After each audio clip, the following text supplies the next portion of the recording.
Now the next important thing in the chemical digestion, enzyme based digestion, is lingual lipase. It is an enzyme.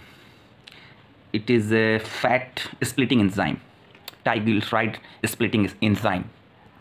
Lingua means tongue.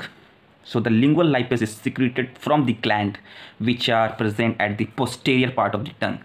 Posterior surface of the tongue contains numerous glands, secretory cells made up of secretory cells which secrete lingual lipase, fat or triglyceride splitting enzyme. तो lingual lipase lingual gland से निकलते हैं जो ज़बान के posterior surface पे मौजूद होते हैं। लेकिन समझने वाली बात यह है कि ये एंजाइम जब ओरल कैविटी में सिक्रीट होती है, जब सलाइवा में जब ये एंजाइम मौजूद होती है तो इनएक्टिव फॉर्म में होती है। जहाँ से ये प्रोडक्शन हो रहा है, लिंगुअल ग्लैंड से प्रोडक्शन हो रहा है और वाया डक्ट ये ओरल कैविटी में आ रही है, सलाइवा से मिक्स अप हो रही है, बट इसका एक्शन ओरल कैविटी में नहीं होता। ओरल कैविटी में लिंगुअल लाइपेज एंजाइम का एक्शन नहीं होता, ये इनएक्टिव फॉर्म में होती है। It is a pro enzyme in the oral cavity. It does not work in the mouth. But जो फूड है, जो बोलस है, जब ये बोलस के ऊपर रैप होती है, ये एंजाइम जब बोलस के ऊपर रैप होता है सलाइवा की मदद से, तो ये डीग्लूटेशन के द्वारा जब हम फूड को निगलते हैं ये गैस्ट्रिक ल्यूमेन में पहुंचती है वाया बोलस।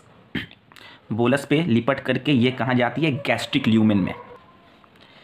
गैस्ट्रिक ल्यूमेन में फिर एक्टिवेट हो जाती है। देखिए, किसी भी एंजाइम को एक्टिवेट होने के लिए, कैटाबॉलिक एक्टिविटी करने के लिए एक ख़ास मीडियम की ज़रूरत पड़ती है, ख़ास पीएच की ज़रूरत पड़ती है। ये एंजाइम एसिडिक इन्वायरमेंट में काम करती है। चूँकि ओरल कैविटी का जो इन्वायरमेंट है वो क्वाइट अल्कलाइन होता है, सो ये एंजाइम एसिडिक इन्वायरमेंट में काम करती है। तो जैसे ही ये हाइड्रोक्लोरिक एसिड के कांटेक्ट में आती है एंजाइम लिंगुअल लाइपेज, ये एक्टिवेट हो जाती है। Then it is breaking down the fats into simpler substances. So the lingual lipase is actually activated in the acidic environment of gastric lumen, and it is a fat digestive enzyme which breaks down the fat, particularly triglyceride. Triglyceride is a common fat in our diet. जो हम लोग खाना खाते हैं सबसे ज़्यादा common जो fat होता है हमारे खाने में, हमारे भोजन में, वो होता है triglyceride. It is a commonest fat in our diet. So bolus में फ़ैट भी होता है और कॉमन डाइट है, कॉमन फैट जो हमारे डाइट में होता है वो ट्राइग्लिसराइड होता है। और बोलस के साथ साथ लिंगुअल लाइपेज भी गैस्ट्रिक ल्यूमेन में पहुंचा। गैस्ट्रिक ल्यूमेन में एसिडिक इन्वायरमेंट में आते ही inactive lingual lipase active lingual lipase बन जाता है और वो ट्राइग्लिसराइड को डाइग्लिसराइड और फैटी एसिड में तोड़ देता है, स्प्लिट कर देता है। So triglyceride become diglyceride and free fatty acid molecule. तो इस तरीके से फैट डाइजेशन की शुरुआत होती है। It is a initial phase of fat digestion.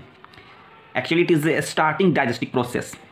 It is a starting digestive process of fat digestion with the help of lingual lipase.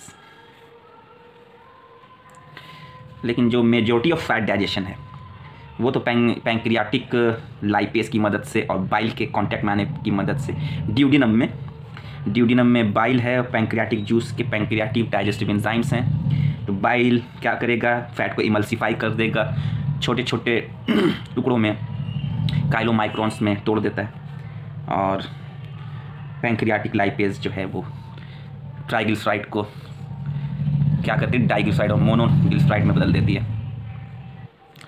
So lingual lipase fat digestion तो बस ये एक शुरुआत है। जो मेन डाइजेशन होता है वो तो ड्यूडिनम में होता है, स्टोमक में होता है, ड्यूडिनम रीजन में होता है।